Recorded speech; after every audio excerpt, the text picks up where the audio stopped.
বলো দাদা, আজকে দোকান শেষ হওয়ার পর কি প্রোগ্রাম আছে? সেরকম কোনো চিন্তা ভাবনা নেই। তাহলে আমরা ওই লেক গার্ডেন্স না কোথায় গেছিলাম সেদিনকে, যেখানে তুমি স্নান করলে, ওইখানে গিয়ে বসা যায় কি? সন্তোষপুর লেক। সন্তোষপুর লেক যাওয়া যায়। ওখানে গেলে চিরজ্জল বিরিয়ানি তোমায় খাওয়াতে পারে। একদম তাই তো। মুন্না তোমাকে কি খাইয়েছে?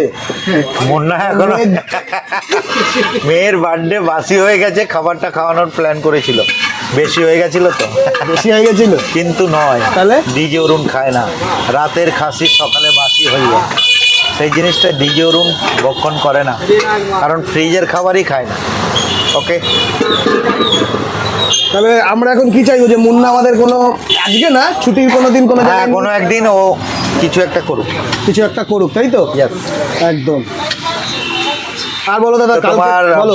বাচ্চার দীর্ঘায়ু কামনা করি একদম। এবং আগামী দিন শুভ হোক, এটুকু আমি চাই। বাচ্চা শান্তিতে ইয়ে করুক, কিন্তু রাতের খাসি সকালে বাসি আমি খাই না। খাওয়াটা বড় কথা নয়। ইয়েস,